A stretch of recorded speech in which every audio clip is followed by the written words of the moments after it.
Bienvenidos a la sesión número 28 del coloquio permanente Perspectivas del Conocimiento Avanzado en el Estudio del Turismo que la Universidad Autónoma de Chiapas, a través del Centro de Investigaciones Turísticas Aplicadas, realiza y que en esta ocasión tiene como invitado a un querido amigo que tiene una particularidad en su trabajo que realiza permanentemente en términos de la gastronomía y la hotelería como parte de las actividades turísticas en San Cristóbal de las Casas.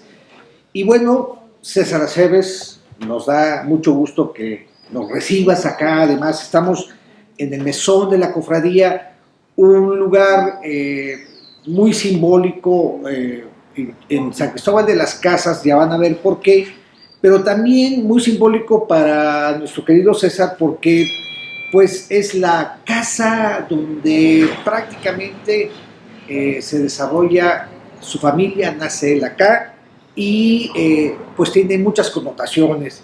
Entonces, el tema de hoy, que el antropólogo social, el mesonero, el exfuncionario público, el gran promotor de los sabores de la cocina de San Cristóbal, la cocina Coleta de Chiapas, ha realizado una labor que nos parece fundamental para la práctica del turismo y que hoy nos va a develar César con el tema de lengua, me como un plato, consideraciones acerca de la cocina, sus quehaceres y otras cosas peores. Entonces vamos a tener una plática muy rica y les quiero decir que esta cocina trabaja de una forma muy particular. Por supuesto tiene como base el sabor de San Cristóbal, la añoranza a los sabores, el resguardo de recetas, el trabajo que de alguna manera se comparte acá con el equipo de César, donde también se toma en cuenta, como en muchas partes de San Cristóbal, el trabajo de la gente que viene de los altos de Chiapas, San Cristóbal como la parte de la metrópoli, pero que tiene una relación intrínseca entre las familias, los ciudadanos de San Cristóbal y los indígenas de los Altos Tzotziles y Celtales. Entonces, de todo esto vamos a platicar en esta 28 sesión del coloquio permanente Perspectivas del Conocimiento Avanzado en el Estudio del Turismo. Y bueno, César, pues ya esta presentación ya da una idea de lo que tú haces, de lo que hay en San Cristóbal, y sí nos gustaría saber mucho más de esta perspectiva en la que tú trabajas para abonar al turismo, hoy ya que has incursionado una nueva forma de servicio turístico, y que nos hablaras de toda esta globalidad que hemos ya iniciado en esta plática. Pues muchísimas gracias por la invitación. Agradezco a la Universidad Autónoma de Chiapas, en especial al Centro de Investigaciones Turísticas Aplicadas, para participar en este coloquio sobre cocina, sus quehaceres, algunas cosas peores, y que a mí me parece que el título de la plática de Lengua me como un plato, pues viene redondo para tratar el tema. Primero porque es un dicho que hace referencia a uno de los platillos emblemáticos de la cocina coleta, la lengua en azafrán, y que efectivamente te comes un plato y hasta dos. Claro. Pero también hace referencia a los que hablamos de más, ¿no? O hacemos menos. Espero que en mi caso sea más o menos parejo. Yo me dedico por decisión propia a la cocina tradicional. Es mi manera de rendirle culto y respeto a mis ancestros, a las recetas de mi madre, de mi abuela, de mi bisabuela, y de esa parte ancestral que tienen todas las cocinas tradicionales, en donde no solamente es el pretexto de la reunión para convivir y comulgar, sino también es la ocasión propicia para dar a conocer las recetas que han estado siempre en la familia y que de alguna manera son las que te atan, las que te hacen que eches raíces, las que te unen a la tierra, y que solamente respetando esas recetas, esos platillos, esa manera de hacer, le agregas valor cultural a tu trabajo. Es importante que revisemos que todas las culturas de todos los pueblos tienen esa parte ancestral, ¿no? Sí. Que los une con sus raíces. Por eso la cocina es tan diversa, tan heterogénea. Lo que de aquí se llama de una manera, a lo mejor en otro lado se llama de otra, y utiliza a lo mejor los mismos elementos. Aquí en San Cristóbal no se podría entender la cocina si no pones en perspectiva el trabajo que cada uno hace. Los Altos de Chiapas también es la zona indígena por excelencia, y en el que no entenderías la cocina de San Cristóbal si no entiendes que los indígenas son los proveedores de las verduras, de los productos orgánicos que consumes todos los días. Correcto. Y tampoco entenderías si nos peleamos o nos divorciamos de nuestras raíces españolas, por decirlo de alguna manera, que nos trajeron el cerdo, que nos trajeron el azafrán, que nos trajeron maneras de hacer y aprovechar las cosas muy a la usanza de España. En ese marco se desarrolla mi trabajo, y lo que a mí me interesa es que la cocina tradicional no deje de existir y que sea un producto que se pueda ofrecer a la gente que venga a visitarnos a San Cristóbal, ya bien sea del propio estado, de otros estados o de otros pueblos y naciones, y que puedan encontrar lugares en donde se pueda consumir cocina local, cocina tradicional, que aparte es muy buena, es de las mejores cocinas. Por sus productos frescos, por la mano de obra, por las recetas que se han resguardado por siglos en San Cristóbal. Efectivamente. Ya ves que hay, en este asunto de la comida, hay como escuelas o como tendencias, ¿no? Está la de comida rápida y está la escuela de comida lenta, y aquí es de ultra lenta, ¿no? Porque aquí se empieza a cocinar un mole con 3 días de anticipación, y porque, bueno, el mesón no tiene refrigerador, claro. Entonces conseguimos todo muy fresco el día. Los además, mejores productos. Que además son frescos del día y bajados de las comunidades indígenas del día también, ¿no? Efectivamente. Esa es la riqueza que te puedes encontrar yendo al mercado. Primero es que no sabes qué cosa llegó ese día, ¿no? Así como puedes encontrar yuca, puedes encontrar chapay, cosas que no son muy de aquí de la localidad, pero que ese día hubo suerte, pudiste encontrar, pudiste comprar algunas cosas, y con eso pensar un poco en qué hacer, cómo agasajar a tus invitados a comer y regalarles una comida memorable, ¿no? Claro. Una experiencia.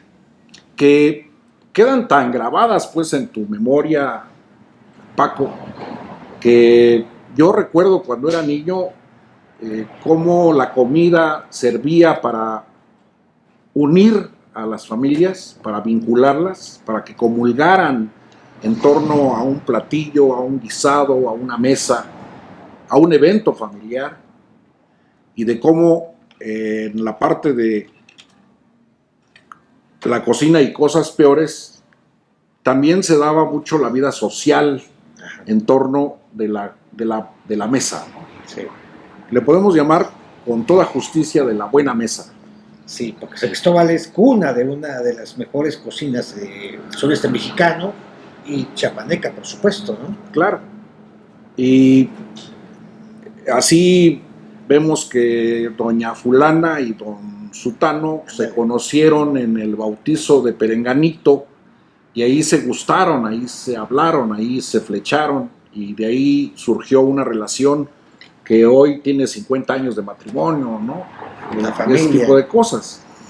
Y eso todo es en torno a una mesa, ya sea de tamales, ya sea de un buen asado, un cocido, una lengua en azafrán, un pollo en pebre, no sé, en fin, de todos los guisados que hay, ¿no? Déjame preguntarte si eso es parte de la historia de tu familia, porque además estamos en el mesón de la cofradía y veo que te regodeas mucho de este mesón que en principio no era un mesón, en principio era una casa habitación.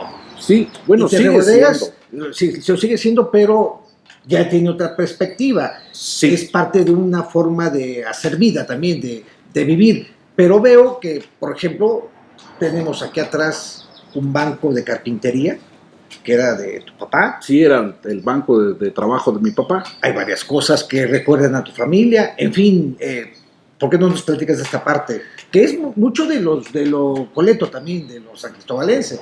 Sí, esta casa es una casona vieja de principios del siglo pasado.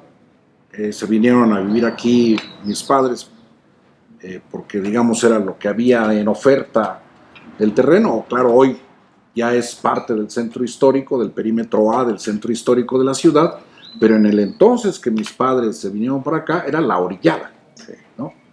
Pero habían posibilidad de tener terrenos grandes y ese fue el caso de mi papá y de mi mamá, que se vinieron para acá, fundaron esta casa, la construimos entre ellos y los hermanos. Cuando fuimos creciendo nos fuimos incorporando a la mano de obra y al trabajo de hacer adobes. Además, y de que la casa fuera agrandándose, y tuve la oportunidad de comprarle a mis hermanos las partes alícuotas que nos habían heredado, y yo ya me quedé con la casa. ¿Una parte o es toda la casa? Es toda la casa. Ok. Toda la casa, pero no todo el terreno. Ah, ¿no? Porque las casonas coletas tienen su sitio, sí, y tienen otras. Entonces ya en la parte del sitio que heredaron mis hermanas, ellas viven ahí, pero yo me quedé con la casa. Estaba la construcción. Con el jardín, sí, con el patio, con el corredor, los cuartos del corredor, etcétera, ¿no? ¿Y yo la remodelaste? La fui dotando de comodidades. Ok. Como un baño en cada habitación, agua caliente, televisión, pantalla plana, cable, wifi, pues, refrigerador, microondas, para que la gente que quiera compartir conmigo esta casa tenga todas las comodidades que pueda requerir y que sea decisión propia si prende o no la televisión, si usa o no el wifi, que se puede vivir sin usarlo también. Claro, ¿por qué no nos platicas de esta parte en la que tú decides compartir tu casa, pero ya con un perfil definido, un perfil de servicio además, ¿no? ¿Por qué no nos platicas? Porque es muy interesante, se ve muy comúnmente en San Cristóbal, es parte de la oferta san cristobalense. De una casa así no. Okay. ¿No? Lo que tenemos en San Cristóbal es que muchos prefirieron tirar sus casas viejas y hacer cuartos nuevos con el esquema pues de hacer un hotel, rentar, etcétera.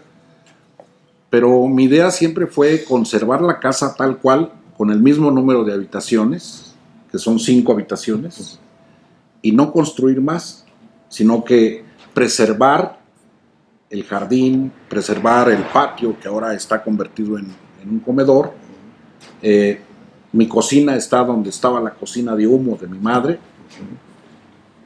Y ya tener esa casa como un medio honesto de vivir, es decir, mi retiro. Como no estoy pensionado, ni hice huesos viejos en ninguna institución, ni coticé al Seguro Social, al ISSSTE, etcétera, pues no recibo pensión alguna. Si quiero comer, tengo que trabajar. Por supuesto. Y la casa me ayuda a ganarme ese dinero, ¿no? Claro. ¿En qué momento tú decides darle este perfil? ¿Qué está pasando en San Cristóbal en esos momentos? ¿Y cómo ha cambiado esta idea de los hostales, de los hoteles, de los servicios de hospedaje para el turismo? ¿Cómo está la perspectiva?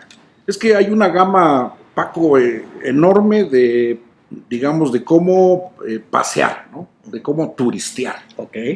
Entonces, digamos, los más hechos son los que ya traen todo un itinerario, que contrataron una agencia de servicios turísticos y que les contrataron los vuelos, los traslados, los lugares donde comer, desayunar, cenar, los paseos que van a hacer, y que tienen ellos ya como muy poco tiempo libre para dedicárselo a ellos mismos o a la ciudad, ¿no?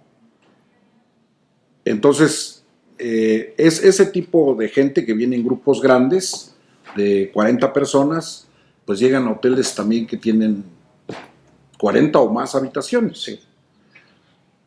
El otro extremo es el de los mochileros, Sí.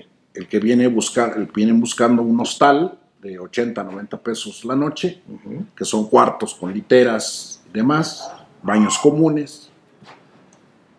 Y ahora está surgiendo una clase de turistas que no están comprometidos con las agencias turísticas, ni están buscando los lugares baratos, sino que están buscando incrustarse en una casa y ser parte de ellos, ¿no? Vivir la experiencia. Sí, llegar a una casa como si fuera su propia casa y vivir en esa casa como que si fueran parte de la familia, ¿no? Disfrutando de las cosas que se tienen a la mano. Que esa es, digamos, una de las plataformas que se están utilizando mucho. Actualmente, sí. Se llama Airbnb. Ok.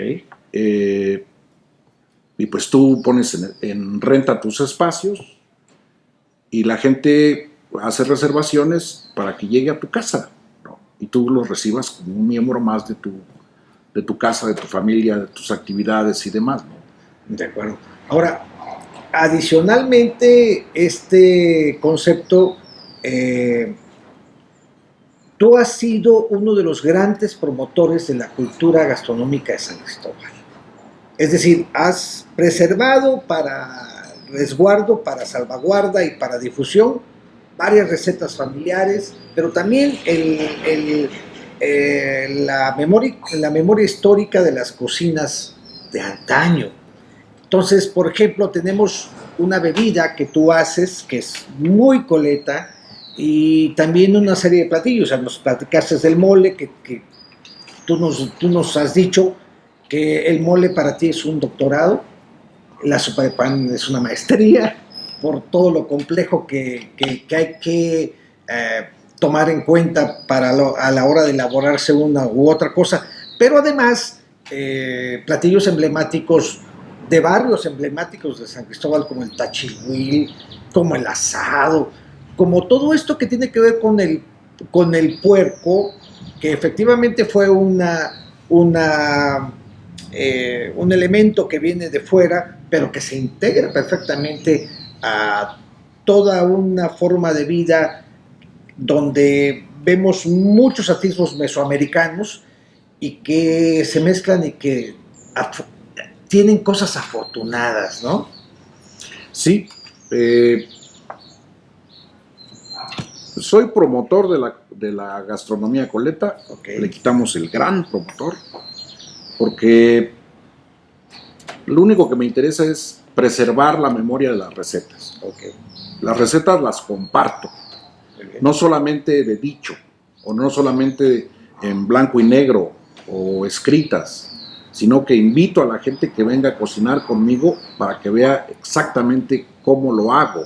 y ellos lo hagan o lo repliquen en sus casas. Sí, déjame decir que en este caso no solamente han venido estudiantes de universidades que tienen la carrera de gastronomía, sino han venido verdaderos gastrónomos. Por eso digo, insisto que tú eres gran promotor, porque en este mesón ha estado gente de la talla de Rick Bayless o de Ricardo Muñoz Zurita. Entonces sí se reconoce tu trabajo y sí tiene digamos que esa particularidad, pero nada Pepe más para Iturriaga. hacerlo. Pepe Iturriaga, por ejemplo, ¿no? Y cocineras tradicionales que han estado acá, en fin, entonces, pero además tu trabajo que no solo se centra en elaborar alimentos para acá, sino también se centra en alimentos que luego se producen, con eso se producen otros alimentos en otros establecimientos de comida en San Cristóbal, ¿no? Sí. Digamos que el origen es consumir local. Los productos, lo más frescos que hay en el mercado, las recetas, las más tradicionales, los más apegados, no variándole nada ni poniéndole nada de mi cosecha. Y por eso nunca me ha gustado ni me he permitido que digan mis recetas. O sea, yo no soy dueño de ninguna receta. Las recetas son de la cocina Coleta y así están bien. O sea, malo sería que alguien se quisiera apropiar y ser autor de recetas que no tiene por qué. Son recetas de la cocina tradicional y que ha permitido contemplar incluso varios proyectos, que es hacer un recetario de cocina con las recetas de la cocina tradicional, con gente de la Universidad de Cocinarte, para que se preserve la memoria, ¿no? Para que no se pierda a lo largo del tiempo, ¿no? Entonces, esa es la parte que a mí me interesa, compartir, enseñar a la gente que quiera venir a cocinar aquí, yo le enseño. Entonces estamos hablando no solamente de un lugar de promotoría, sino también de resguardo y de nuestra cocina que es patrimonio cultural de la humanidad a partir de un paradigma, pero que no solo se centra en la parte, sí, mucho de San Cristóbal, pero no solo se centra en ella, ¿no? Digo, porque yo he venido a tu casa, a tu mesón, en la época de agosto, por ejemplo, ¿no? Cuando se celebra o está en la postrimería de las fechas históricas de la independencia mexicana, y entonces tú haces un día especial. Los chiles en nogada. Exactamente. Claro. Entonces que no solamente se centra en lo coleto, pero es su basamento, ¿no? Bueno, a mí me tocó la suerte de vivir en Puebla. Ahí bien.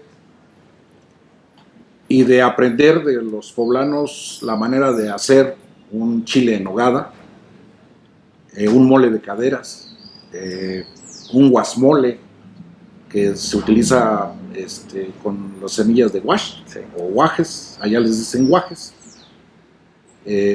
Bueno, diferentes recetas de la cocina poblana que a mí me cautivaron como comelón y que hoy trato una vez al año, hago chiles en nogada, me hacen el favor de mandar nuez de Calpan, de Puebla, yo hago los acitrones, consigo chiles del tiempo, chile poblano, los más grandes que hayan, en fin, tratando de hacer lo más parecido y con el mayor y absoluto respeto a los chiles que se hacen en Puebla. Okay.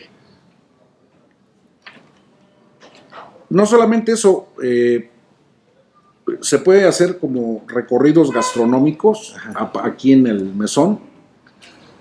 He hecho varios intentos de hacer cosas. La otra vez hicimos un cerdo relleno de pollos, rellenos de codornices, rellenos de piñones, ¿no? Como una comida medieval, ¿no? Con una sopa de trigo, con cucharas de madera y comer con las manos, que es como difícil, ¿no? Porque tenemos ya tan arraigado el uso de los tenedores, cubiertos y demás, que es ya difícil renunciar a eso. Pero lo hemos hecho con la finalidad de meter a la gente en experiencias gastronómicas, culinarias diferentes, ¿no? Que lo lleven a degustar los sabores de las cosas. Como bien dijiste, la cocina Coleta es la fusión de varias cosas, ¿no? Del cerdo, aquí en San Cristóbal no se desperdicia absolutamente nada. Se come todo. Desde, bueno, todo. Y también las tripas son utilizadas, ¿no? Para los embutidos, los chorizos, morcillas, longanizas, que se hacen, las carnes frías que se fabrican aquí en San Cristóbal, los ahumados, ¿no? Que son una verdadera delicia. Entonces, una comida ideal es a partir de una botanita de ahumados, luego una sopa, por ejemplo, de gota, que es con azafrán,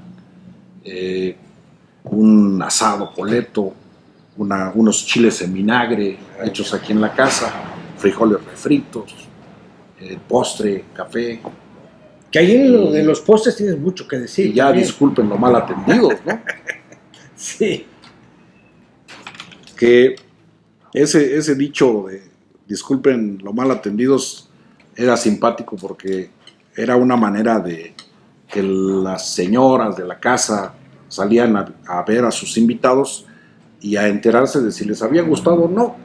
Entonces llegaban y con humildad decían disculpen lo mal atendidos, y ya la gente tenía que decir no, ¿cómo cree usted? No, de ninguna manera, todo delicioso. Ay, qué bueno que les gustó. De ahí disculpe usted lo mal atendido. Que te recuerda mucho de la época maravillosa que donde San Cristóbal era más de las familias, ¿no? Ahorita ya hemos perdido un poco esa parte, pero aún hay algunas costumbres, algunas tradiciones que se preservan, pero la mayor parte, como ya lo dijiste, se ha perdido en este nuevo modus en el que estamos inmersos para vivir, ¿no? Lo estamos perdiendo de manera acelerada a partir de los últimos 10 años para acá. Porque yo recuerdo que cada vez que venía de vacaciones habían invitaciones para ir a comer a un lugar, a otro lugar, siempre en el seno de una familia, y te empezaban a servir una serie de botanas, así como para reventar, y después la comida, ¿no? Era maratónico. Ahora esas botanitas todavía se pueden encontrar en algunas cantinas, algunos centros botaneros aquí, como los pedacitos de chorizo, los pedacitos de longaniza, las tostaditas de camarón seco, los riñoncitos de cerdo con un poquito de limón. O sea, ya no en todos los lugares tampoco, ¿no? Porque la ciudad ha dejado de ser el pueblo que era y se ha abierto un poco más. Ahora es una ciudad cosmopolita, hay gente de todas partes, qué bueno, eso enriquece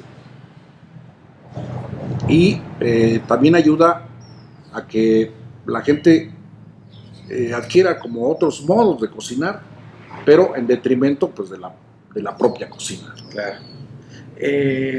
Yo he visto que en tu caso cumples con el ciclo completo, por ejemplo, que va desde el huerto hasta la mesa, en la cuestión de la cocina, porque tú eres uno de los pocos aventureros y dedicados a la conservación, por ejemplo, de cómo se hacían los dulces tradicionales de San Cristóbal.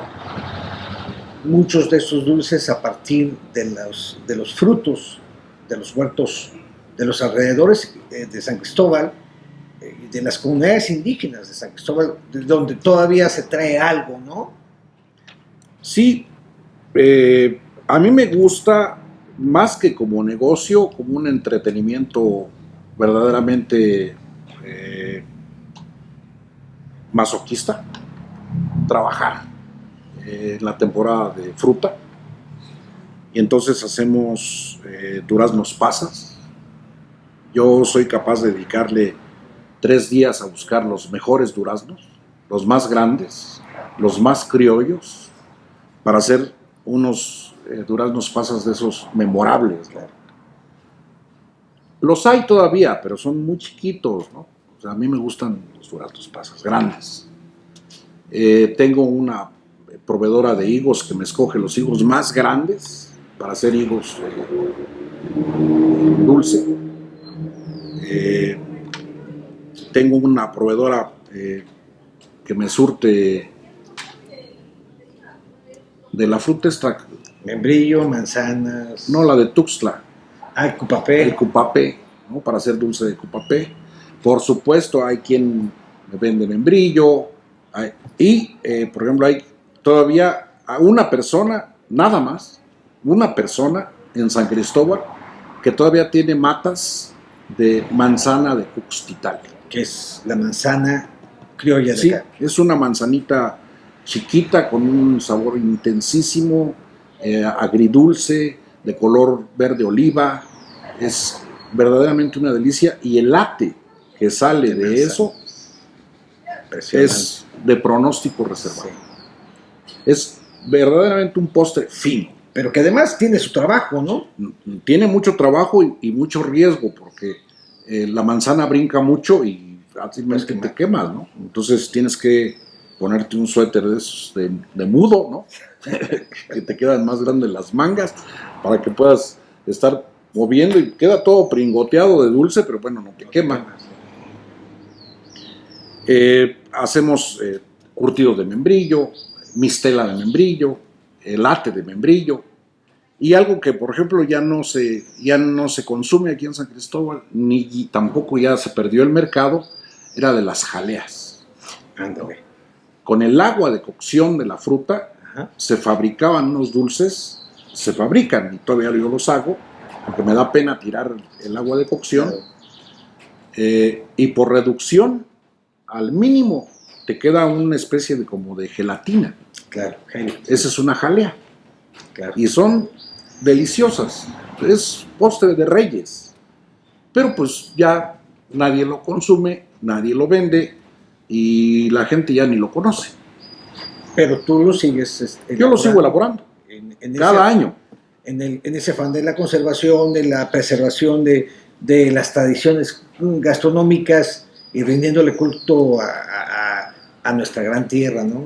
Y ante la menor provocación salen las bandejas de jaleas y los repartimos con la gente para que lo prueben, ¿no? Algunas gentes se acuerdan o les viene a la memoria: ah, sí, ya me acordé, mi abuelita hacía de esto y está delicioso, está muy sabroso. Pero pues hay que ser medio masoquista para estar trabajando con productos que ya nadie te va a comprar. Prácticamente que son más bien por el gusto de trabajarlos, por el gusto de tenerlos, de poder ofrecerlos, ¿no? Claro, sí, claro. Pero bueno, vamos a hacer una visita a la cocina de César, que es otra sección, y también al jardín de esta casona, que es también de donde se sacan varios productos para el trabajo que tú haces en la cocina, ¿no? Efectivamente. La gran técnica de la salazón y del pescado seco en el mercado de San Cristóbal. Sí, que ya viene, por ejemplo, la Semana Santa, y es la época en la que se hacen los guisos tradicionales, como por ejemplo las alubias con salsa de chile ancho, pescado seco, baldado. Y bueno, pues también es la época en que ya hoy casi no, pero antes se consumía mucho los moros con cristianos, que eran frijoles con arroz, Sí. y una sardina con eso, ¿no? Y además la sopa de pan dicen que nace de la cuaresma, ¿no? Porque es, por un lado, el guardar los gustos de la carne estolenta, y por el otro lado consumir materia prima de San Cristóbal, ¿no? Entonces la sopa de pan también viene como parte de los alimentos de cuaresma. Si nos vamos allá a la historia, vemos que como estaba constituido San Cristóbal por los barrios y que cada barrio tenía una especialidad, hacían de San Cristóbal una ciudad autosuficiente. Entonces tenía el barrio de los herreros, que se encargaban de hacer armas, pistolas, mosquetones, pero también hacían las ventanas, las forjas y las llaves y las cerraduras, es decir, todo lo que se relacionara con el metal se trabajaba en el barrio del Cerrillo. Todo lo que se relacionara con tela se trabajaba en el barrio de Mexicanos. Ahí teñían las mantas, sacaban los géneros, y hasta que era un producto que se usaba de manera cotidiana. Hoy ya son como productos caros, ¿no?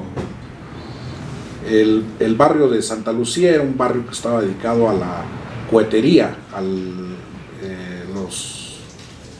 ¿cómo se llama la actividad? Bueno, ahorita nos acordamos. Sí. Pero síguele con los barrios. Y luego estaba San Antonio, Pirotecnia, sí. La pirotecnia, claro. Estaba San Antonio, que era un barrio de albañiles, y así pues era una ciudad que estaba organizada. San Ramón. En San Ramón el pan. El pan, ¿no? Sí.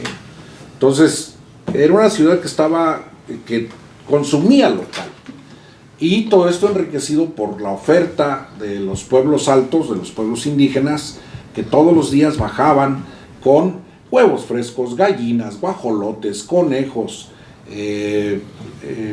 verduras, chayote, calabacita, flor de calabaza, guías de todos los quelites de la milpa. Sí, todos, ¿no? Con los que se hacen muchas sopas en San Cristóbal. El tomatillo. Platícanos de esa gran diversidad de recetas y del menú que tú ofreces a partir de todo lo que nos has dicho. Como esta es una cocina de caprichos y de antojos culinarios, lo que siempre hago es que me pongo de acuerdo con quienes van a venir a comer por si se les antoja algo. O sea, si tienen algún recuerdo de la infancia o tienen conocimiento de algún guiso que se hacía, etcétera. Y entonces yo me pongo de acuerdo con ellos para establecer el menú. Es decir, no es un lugar en donde llegues y haya un menú que puedas consultar, no existe. O sea, el menú lo haces tú junto con tus invitados, y lo que hacemos es preparamos una botanita de entrada, frijoles refritos con chile de Simón-Gobel, tostadas, queso, crema, chiles en vinagre. Luego una sopa, que siempre trato de que sea una sopa coleta. Hay sopas de temporada. Exacto, que nos hablaras de las sopas. ¿Cuáles son? Hay, por ejemplo, la sopa de gota, se puede hacer en todo el año. Y se hacen las gotas con harina, o sea, bates harina, leche y huevo, ¿no? Hasta que haces una pasta que tiene cierta consistencia, y con eso fríes las gotas una por una, y ya vas digamos haciendo tu apartadito y calculándole más o menos de unas 10, 15 gotitas por plato, sí, ¿no? Y luego el día que lo vas a servir, ese día, bueno, pues pones a hervir pollo, de ahí sacas el caldo lo pones a especiar, le agregas tomillo, canela, clavo, pimienta y el ingrediente básico, que es el azafrán, ¿no? Entonces, ya que tienes este caldo especiado, le agregas verdura, y en tu tazón con las gotas le agregas el caldo hirviendo y ya lo sirves, ¿no? Entonces es una sopa ligera, deliciosa, pero deliciosa. Y que casi ya no se realiza. Ya casi no se hace. Entonces, tratamos de hacer esas sopas, la sopa de pan, Claro, también, ¿no? Que también es festiva. Sí, es una maestría. Eso, sí. Pero además, en la época de hongos, en la época de secas, hay otro tipo de sopas, ¿no? Así es. Raviola. Por ejemplo, en lo que es el invierno, hay un producto que se consume mucho aquí en San Cristóbal que se llama cueza, que es la raíz del chayote. Entonces, con esa cueza puedes hacer el caldo de rabo de buey, o la sopa de rabo, o sopa de cola, le dicen aquí, con cueza y su poquito de achiote. Puedes hacer una sopa de cueza con pepita, que es como muy de comunidades indígenas, ¿no? Su rama de cilantro, la cueza hervida con una rama de cilantro y Sí. pepita, ¿no? Y eso le da un sabor delicioso. Puedes hacer una sopa de quelites, ¿no? Con bledos, navitos, o sea, con toda la variedad que siempre hay en el mercado, y puede ser una sopita verde. No se me ocurre. La raviola. La sopa de raviola, que es una sopa, una pasta netamente coleta, que lo puedes encontrar en la época de secas, Claro. pero no en la época de lluvia, porque como la sopa la secan al sol, cuando llueve, pues no hay manera de producirla y se escasea. Es entonces cuando no llueve, en esta época, digamos. En esta época sí hay raviola. Y la otra pasta coleta, que es el tallarín. Ok. Son dos sopas de pasta. Que seguramente son herencia de los pueblos italianos, ¿no? Yo me Traídos imagino que sí, por los españoles igual, ¿no? porque se llaman tallarín como el tagliatelle, me imagino, Ajá. y la raviola como el ravioli, ¿no? Sí. Nada más que sin el relleno que tienen los raviolis. Que además hace una sopa de ravioles, que es diferente, ¿no? Sí, Que es rellena. y llevan queso añejo, Ándale, y eso les da exacto. un sabor y una identidad únicos. Únicos. Hay además yuyo. La sopa de yuyo en las primeras lluvias, ¿no? Tashu, yuyo, chacatón, orejita de San Isidro, y hay un hongo azul que se ve muy pocas veces, ¿no? Pero que es delicioso. En la Sí. época de lluvias. Y con eso se hacen unas sopas de hongo también Maravillosas. formidables. Sí. Y de los platos fuertes que ustedes de alguna manera también promocionan con la gente que viene a comer, ¿cuáles son? Ya hablamos de un poco de los chiles rellenos, ya hablamos un poco del mole, asado, el tachilhuil. ¿Por qué no sabes algo del tachilhuil? Sí, tachilhuil. Aquí significa dos cosas, ¿no? El tachilhuil es un guisado propio de todas las vísceras del puerco, y también es algo enredado, ¿no? Algo que no tiene ni pies ni cabeza, es un tachilhuil. El vocablo viene del celtal, tachilhuil, que está frito. Está frito.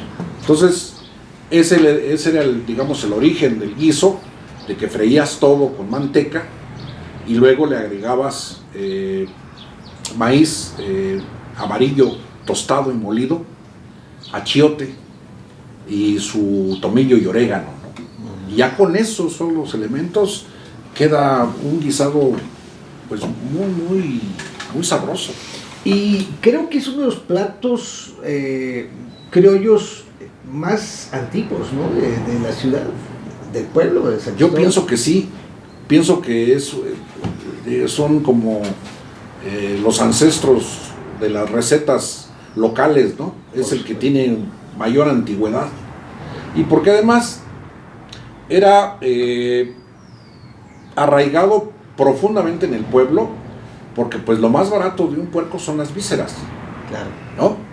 Entonces, Pero además son más ricas, ¿no? si no tenías como para comer cuerpo o carnita, Sí. bueno, pues le entrabas con las vísceras y tenías el mismo sabor, y a lo mejor todavía más. Más acentrado, sí, Sí. por supuesto. Porque es que el maíz tostado, molido, revuelto con el achiote y estas dos hierbitas que te digo, tomillo y orégano, le dan un sabor excepcional.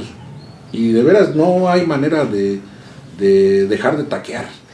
Y es una muestra del crisol de culturas que formularon la gastronomía coleta, porque si hacemos la remembranza, el maíz junto con el achiote, pues forman parte de los productos de Mesoamérica, ¿no? Los más emblemáticos. Por el otro lado está el puerco, que además no solamente las vísceras, parte de la cabeza y la manteca sobre todo, más la técnica del frito, Sí. ¿no? Y el orégano y el tomillo, que son también especias más bien de esta parte árabe que no hemos reconocido como una tercera raíz, o más bien como una parte de las raíces de la cultura gastronómica mexicana, ¿no? Pero que al final de cuentas tenemos que reconocer este gran aporte asiático a nuestra cultura gastronómica. Que lo mismo pasa con la sopa de pan, ¿no? Que tiene todo este crisol de culturas. Sí, y bueno, también el uso del azafrán. Lo que hay que recordar es que el azafrán pues, no había en España. Son los árabes los que lo traen, ¿no? De Irán, y lo empiezan a cultivar en España, y de ahí el gusto de los españoles por hacer para utilizar la especia, ¿no? del azafrán, y que aquí en San Cristóbal se utiliza de manera constante y con mucho éxito. Yo quería hacer mención de una salsa muy especial que no lo he encontrado en ningún otro lado, que es la salsa de pan. Ándale, a ver, háblanos de esa salsa. Sí, la salsa de pan, que es común para una serie de guisos, pero que nunca saben igual.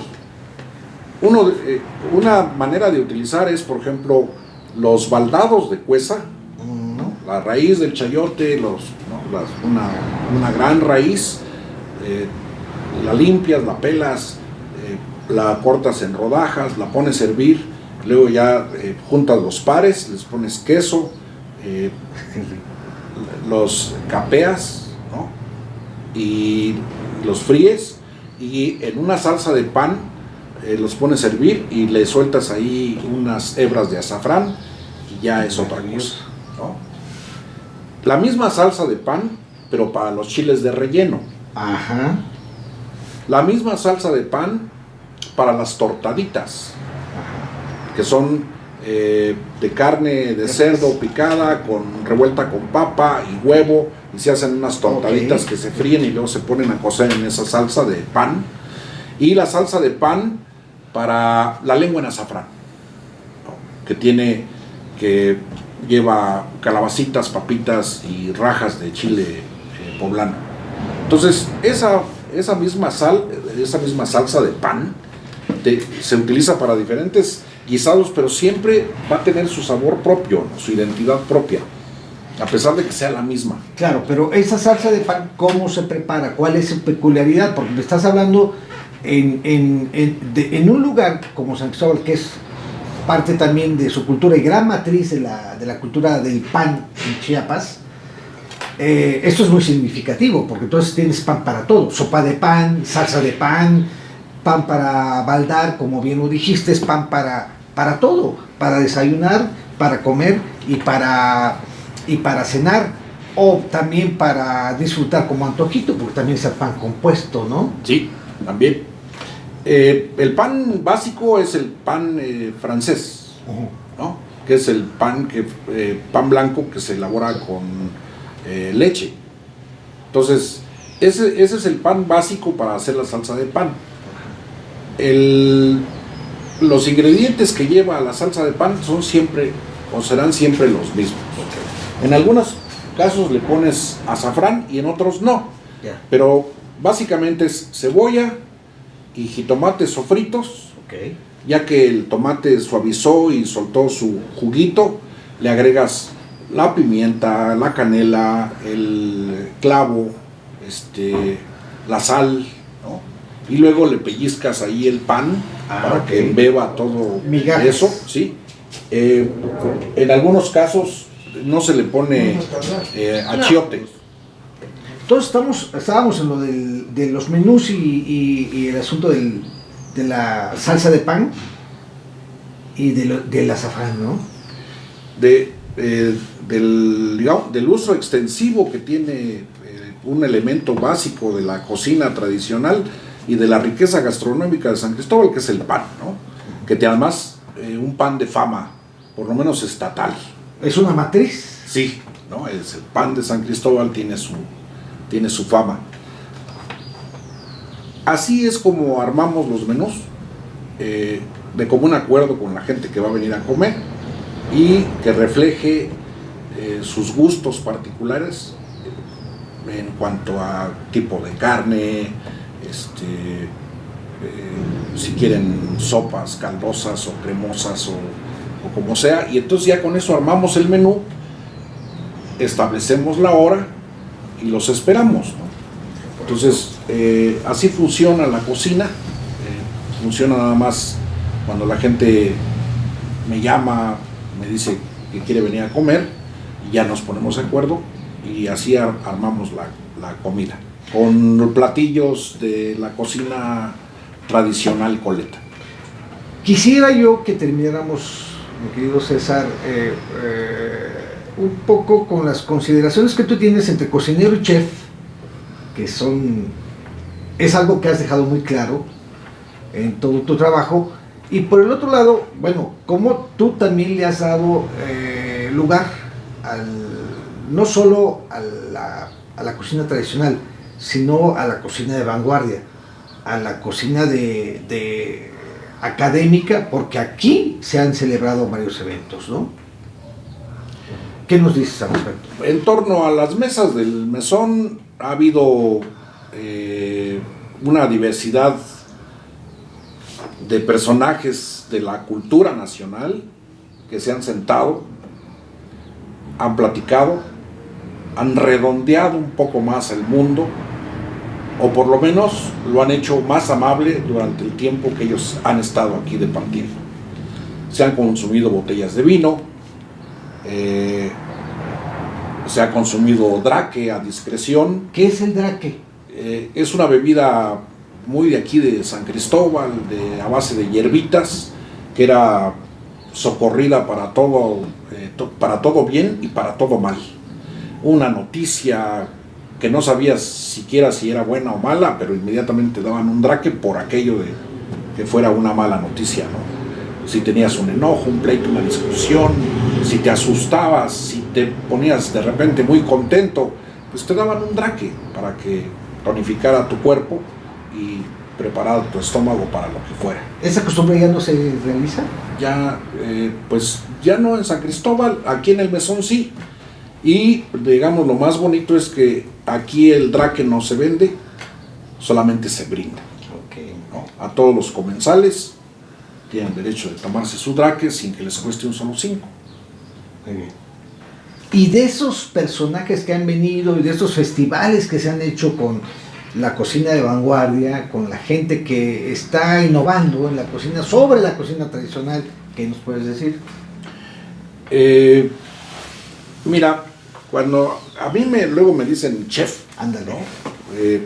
Y yo, pues la verdad es que no soy chef, no estudié, soy de formación autodidacta y me gusta más la vertiente española, ¿no? Que es la de mesonero, cocinero, que tiene una mayora, que es la que se encarga de ver los pormenores de la casa, que dice, ya hace falta frijol, hace falta arroz, hace falta azúcar, las cosas que no necesitan refrigeración ni conservadores y que son de uso cotidiano, y que en base a eso, bueno, haces tu lista de compras, ¿no? Y ya de lo demás yo me encargo. Cuando voy al mercado voy viendo a ver qué cosa es lo que llegó, qué hay de nuevo, qué cosa hay de oportunidad, qué cosa es lo más fresco, etcétera, y con eso armamos el menú. Me gusta ser cocinero, le encuentro gracia al asunto. Es más tuyo. Me gusta ser mesonero, es decir, el que atiende un mesón, que es el lugar en donde vas a llegar a descansar después de un viaje corto o largo y te vas a restaurar, te vas a reponer, vas a comer, ¿no? Y vas a disfrutar pues del entorno, del paisaje, de la vibra, del lugar, ¿no? Ese es el concepto que a mí me gusta. Muy bien. Bueno, pues vamos a terminar esta parte en la cocina y les vamos a mostrar unas imágenes del equipo con el que trabaja nuestro entrevistado, nuestro conferencista de hoy, y luego vamos a pasar a una parte muy interesante que también es proveedora de muchos productos de los que nos ayudan a hacer la comida más sabrosa aquí en el Mesón de la Cofradía. Al lado del maravilloso jardín frutal y de flores herbal que tienes acá, César, donde estoy viendo aguacates, uvas, duraznos, membrillos, hay además chile del llamado Siete Caldos de San Cristóbal, pero además tienes ajenjo, tienes hinojo o eneldo, que se le llama también, la flor de lavanda, higos, chilchagua. Bueno, es un Edén este jardín, y creo que muchas de estas cosas también van a la cocina, los aguacates, ¿no? Sí, estamos aquí en el corredor principal de la casa, Sí. que da al jardín. El jardín no ha sufrido modificación alguna desde que fue de mis papás, ¿sí? Tiene su pozo, una pila, y allá al fondo una fuente, y lo que tiene, digamos, son árboles frutales y hierbas, ¿no? Tanto de olor como medicinales, ¿no? Está el ajenjo, está el hinojo, está la astromelia, las hojas de lima, hojas de limón, higo, ciruelo, manzana, níspero, durazno, melocotón, no sé, hay de todo. Aguacate, dos árboles que nacieron solitos. Sí, fue producto de los almuerzos de los albañiles que estuvieron trabajando aquí, que se sentaban ahí y ahí tiraban las semillas y nacieron esos dos árboles y dan unos aguacates increíbles. Tierra pródiga. Sí. Pero además, del prodigio también veo plátano, que no es común sí, verlo, ¿no? Plátano cuadradito, que también le dicen guineo de cochi. Guineo de cochi. Pero que es muy sabroso. Es riquísimo, es una delicia esa delicadeza. Y da guineos. Tengo un árbol de tzitz, que es el ancestro del aguacate. Claro, el aguacate mexicano, ¿no? Sí. La hoja es perfumada, olorosa, que se usa para todos los guisados, para hacer un michiote, para hacer una barbacoa, para hacer frijoles con hoja de aguacate. Son deliciosos. El tzitz es ese chiquitillo que se come con todo y la cascarita. Es negro. Apimentada, sí. Muy la chiquito, hoja. Con mucho sabor. Híjole, no, pues como ven, es un prodigio el estar acá, la misma casa que tiene tanta nostalgia, que tiene una singularidad por ser parte de que quien trabaja en ese servicio vive en ella. Y también veo, perdón, aquí estoy viendo mumo, ¿no? O momón, como le dicen acá en San Cristóbal. Aquí le dicen mumo. La hoja de hierba santa. Hoja santa, cuyo, jacuané, tlanepa. Tlanepa, y en Yucatán tiene un nombre maravilloso. ¿Cómo se llama? Ahorita me acuerdo. Pero que es también parte de los quelites con que se cocina aquí en San Cristóbal. Sí, ¿no? Y para hacer el tamalito de mumo. Maculá se llama. Maculá. Maculá en maya yucateco, maculá es una maravilla. Entonces, el jardín une a toda la casa porque está a un lado del comedor, cerca de la cocina, al lado de donde tú habitas, pero que también tienes ahí algunos espacios para hospedaje, para hostalería, y este corredor que es contiguo a las habitaciones, ¿no? Sí, sí. Y donde pues cada detallito, cada rinconcito está lleno de detalles, de esculturas, de cosas que se fueron juntando a lo largo de mi vida y que pues creo que están en el mejor lugar aquí para disfrute de toda la gente que venga. Compartiendo tu vida con los demás.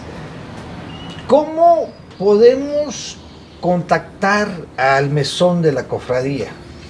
Bueno, tiene su página en Facebook, tiene página en Twitter, como César Aceves en Instagram. Sí. Y bueno, no hay más que ahora googlear, Claro. Mesón de la Cofradía o César Aceves, y siempre habrá una manera de ponernos en contacto. Ajá. Aparte, bueno, yo puedo dar un teléfono, Sí. 967-678-0596, es el teléfono de aquí, y a través de ese teléfono pues podemos siempre ponernos en contacto con la gente que quiera comunicarse con nosotros.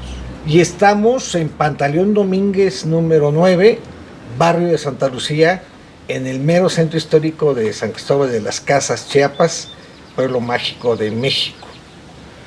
¿Cómo terminamos esta entrevista, este coloquio de César Aceves?